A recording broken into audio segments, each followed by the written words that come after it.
حضرت عمر کے زمانے میں اسلامی حدود 23 لاکھ مربع میل تک پھیل گئی ہیں۔ ماوراء نہر کا علاقہ بھی فتح ہو گیا، ادھر آرمینیا تک پہنچے۔ یہ تھوڑے سے عرصے کے اندر عظیمتوں کی کیسی داستان رقم کی۔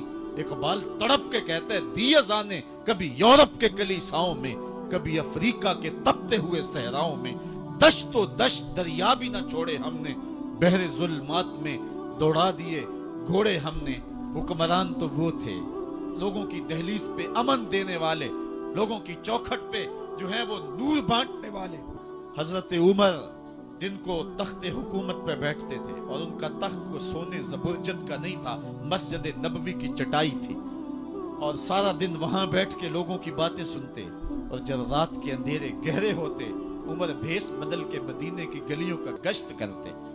کہا تمہارے گھر سے دھواں نکل رہا ہے اور بچے رو رہے ہیں، ان کو کھانا کیوں نہیں دیتے؟ کہنے لگی عمر کی جان کو رو رہی۔ عمر کے پاؤں تلے سے زمین نکل گئی۔ کہا کیا ہوا؟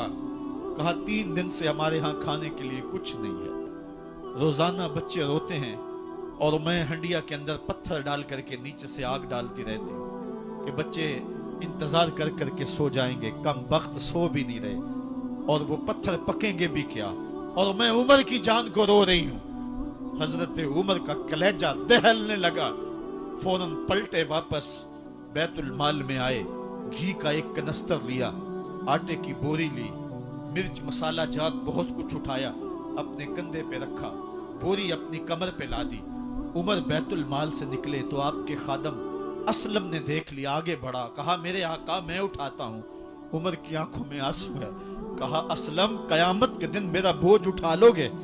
کہا قیامت کے دن تو اپنا اپنا بوجھ اٹھانا پڑے گا۔ کہا عمر کو آج اپنا ہی اٹھانے دو۔ حضرت عمر وہ گھی کا کنستر اور وہ آٹے کی بوری سر پہ اٹھائے ہیں اور اس خاتون کے گھر جاتے ہیں اور دستک دیتے ہیں۔ وہ جب دیکھتی ہے اس کی جان میں جان آ جاتی ہے۔ کہا جلدی جلدی آٹا گوندو، اور عمر سبزی کاٹنے لگ جاتے ہیں۔ حضرت عمر رضی اللہ تعالی عنہ سبزی تیار کر دیتے، ادھر آٹا گند جاتا ہے، اور پھر اوپر چولہا رکھا جاتا ہے، چولہے کے اندر آگ رکھی جاتی ہے، وہ کھانا پکانے لگتی ہے، آگ بجھتی ہے۔ تاریخ نے لکھا ہے آگ بجھنے لگتی ہے، عمر جھک کر کے پھونکے مارتا ہے، عمر جھک جھک کے پھونکے مارتا ہے۔ کھانا پک گیا اور بچوں کے سامنے کھانا رکھ دیا، بچے کھا رہے ہیں۔ اب بچے رو رو کے نڈال ہو چکے تھے۔ حضرت عمر اپنے ہاتھوں کو اور اپنے گھٹنوں کو اور اپنے پاؤں کو زمین پہ لگا کے، جس طرح بکری کا بچہ چلتا ہے، ویڑے کے اندر کبھی ادھر چلتے ہیں کبھی ادھر چلتے ہیں، تاکہ بچے مجھے دیکھ کے خوش ہوں اور دل میں کہتے عمر جتنا رلایا ہے اب اتنا ہنسانا بھی پڑے گا۔ تو کبھی عمر امیر المومنین، یہ میں کسی آج کے جو ہے وہ لوگوں کے ووٹوں پہ منتخب ہونے والے حکمران کی کہانی نہیں سنا رہا، میں اس عمر کی کہانی سنا رہا ہوں جو 23 لاکھ مربع میل کا حکمران ہے، آدھی دنیا کا بادشاہ ہے۔ حضرت عمر جو ہے جس طرح بکری کا بچہ چلتا ہے، اس طرح اپنے ہاتھ اور اپنے گھٹنے زمین پہ ٹیک کر کے جو ہے وہ اس طرح چلتے ہیں۔ بچے عمر کو دیکھ کے مسکراتے ہیں۔ جب بچے مسکرانے لگے تو حضرت عمر نے اس خاتون سے کہا بڑھیا عمر کو معاف کر دے۔ اس نے کہا تو اتنی ہمدردی کیوں کرتا ہے؟